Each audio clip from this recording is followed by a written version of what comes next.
I'm Von Biggs, and let's queer up health. HIV phobia in gay dating, a national issue hitting close to home in Broward County. Tonight we turn to a painful reality resurfacing across LGBTQ plus dating spaces, HIV phobia. A recent article in the 19th.com by Sam Donndelinger shows how stigma still shapes gay dating culture in 2026. Despite decades of medical progress, the article centers on a 19-year-old Cody Nester from nearby Hollywood, Florida. When Cody discloses his HIV status on dating apps, he is often met with cruelty. Some of the messages he received read, "You're disgusting. I don't know why you're on here," or "Why don't you die?" or "You'll never get anything in your life." He is then blocked. He then informs that 95% of the people respond that way. Cody says, quote, "People could at least be more aware, ask questions, and understand the reality of living with HIV instead of attacking us," end quote. Experts say this fear isn't scientific.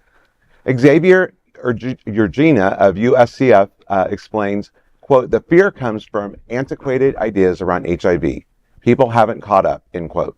The science is clear. Undetectable equals untransmittable, a message long championed by Broward County organizations, yet stigma persists. As Cody puts it, it's, quote, "It's like you're a whitefish in a school of blackfish. You're immediately the odd one out," end quote. For Broward County, this story is a call to ensure dating culture finally catches up to science. You know, it's interesting. I actually did an abstract presentation at USCHA this last year on intergenerational dating online with the apps and disclosure of HIV. Mm-hmm. So this, you know, there was a lot of discussions about that, and that stigma still persists. I know for me, I've been on the dating apps. I've been attacked that way as well when you disclose statuses.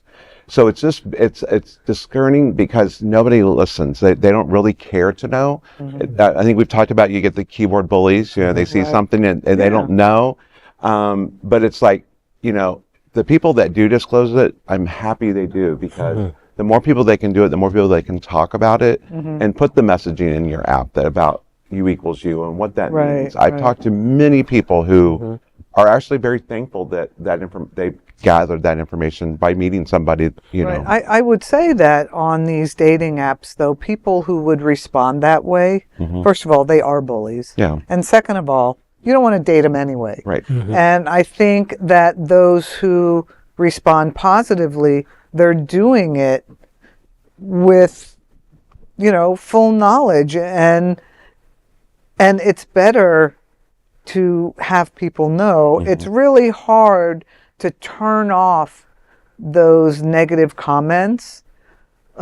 Just delete, block, block. Right. And you know, the people who you don't want in your life will show you that you don't want them in your life. And there are plenty of people. I mean, for the 19-year-old, for Cody, you know, I'm sorry that people say these things to you, because they're just bullies, and they do not know.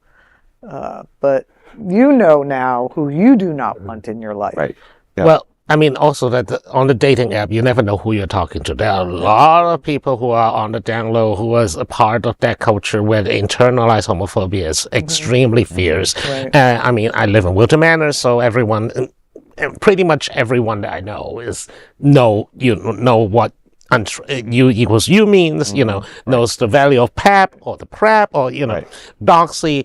Those knowledge need to be much more widespread. And also, I commiserate, as an Asian on the apps, I don't get any much luck either. You know, you get a lot of negative stereotypes, and more than that, a lot of racism out there too. Yes. Yeah. Like what I say this with love, Bobby. We cannot assume that the entire Wilton Manors community is going to behave themselves on dating apps without HIV status. No. And also, like, yes, the racism and bigotry within the gay male community is absolutely disgusting. Right. And, you know, when it comes to things like HIV status and dating, like when I was still in my dating years, but like, I actually do not care if a guy discloses his HIV status to me at first. Because first and foremost, like, getting to know someone, whether you want to hook up with them or just go on a date, like, knowing that, I have no right to know your medical history, first and foremost.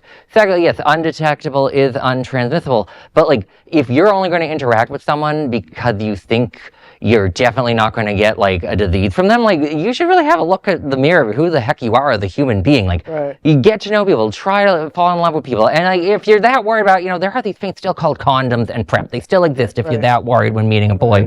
And you know, some of the nicest, sweetest boys I've met were very shy about telling me their stats. I'm like, what are you talking about? You're attractive. We're like, we'll use protection. Don't worry about it, And unfortunately, too many guys have that attitude. And they get over yourself, guys. That's what you should be doing. There is no other queer nonprofit media platform like this in the entire world. Support our LGBTQ stories by sharing them and subscribing to Queer News Tonight.